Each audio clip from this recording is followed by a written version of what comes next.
Banyak dari kita mikir, masa lalu itu ya udah lewat, nggak perlu diungkit-ungkit lagi, apalagi sampai ngaruh ke cara kita cinta-cintaan sekarang.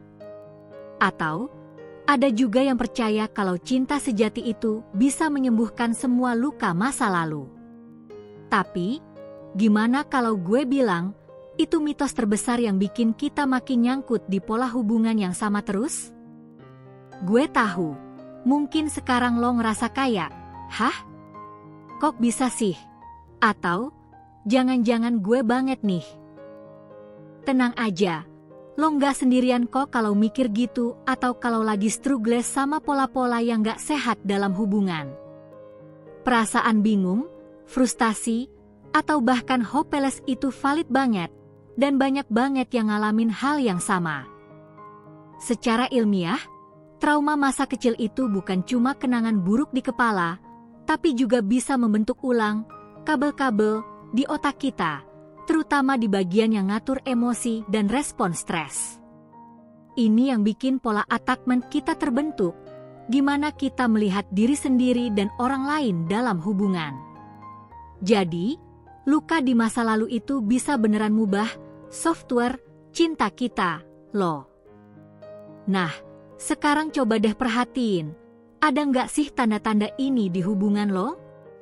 Misalnya, gampang banget cemburu sampai posesif, takut banget ditinggalin pasangan, atau malah susah banget percaya sama orang lain. Terus, ada juga yang selalu butuh validasi dari pasangan, seolah nilai diri lo itu tergantung dari seberapa banyak dia sayang. Ini semua bisa jadi refleks dari trauma yang belum beres.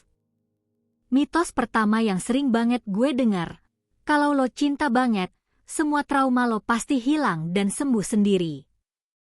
Duh, ini bahaya banget. Cinta itu memang kuat, tapi dia bukan obat ajaib yang bisa nyulap luka batin lo jadi sembuh total tanpa usaha. Justru, kalau kita cuma ngandelin cinta orang lain buat nutupin luka, hubungan itu bisa jadi makin berat dan nggak sehat.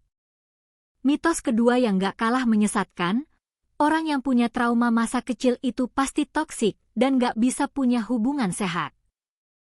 Ini stereotip yang harus kita patahkan. Punya trauma bukan berarti lo rusak atau beracun. Itu cuma berarti lo punya luka yang butuh perhatian dan penyembuhan. Dengan kesadaran dan usaha, justru lo bisa jadi pribadi yang lebih kuat dan punya hubungan yang jauh lebih meaningful. Dari sudut pandang psikologi, luka masa kecil itu sering banget membuat kita mengembangkan gaya kelekatan atau attachment style tertentu.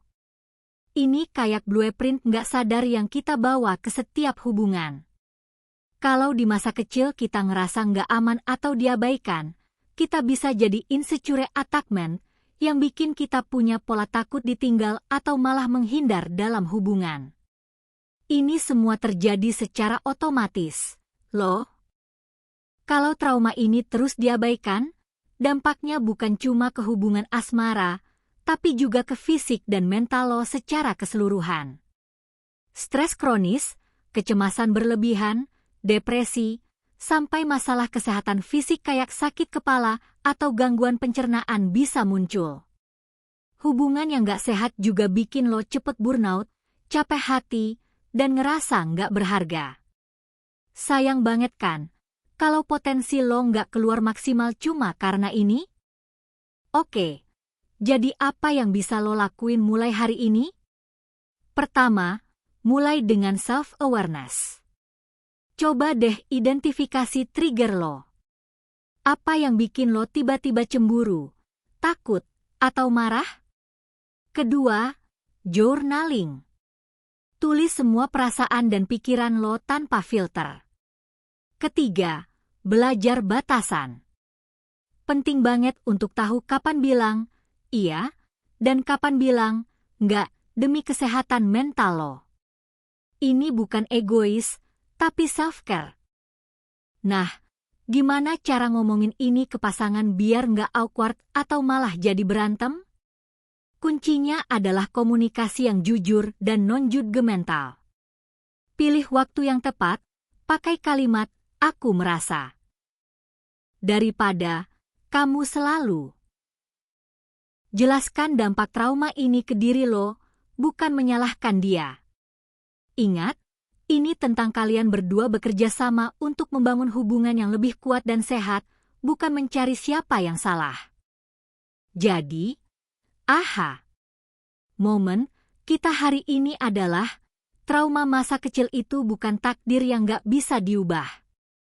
Dengan memahami gimana luka itu memengaruhi cara lo mencintai, lo udah selangkah lebih maju buat memutus siklus negatif. Lo punya kekuatan untuk menulis ulang cerita cinta lo, menjadi pribadi yang lebih utuh, dan membangun hubungan yang gak cuma cukup, tapi benar-benar tulus dan membahagiakan. Ingat, healing itu proses, bukan destinasi. Gue yakin, pasti banyak dari lo yang punya cerita atau pengalaman serupa. Jangan sungkan buat share di kolom komentar di bawah ya, secara anonim kalau perlu. Mari kita bangun komunitas yang suportif dan saling menguatkan. Ingat, lo nggak sendirian. Kalau lo merasa video ini bermanfaat, jangan lupa like, share, dan subscribe biar nggak ketinggalan deep talk kita selanjutnya. Sampai jumpa.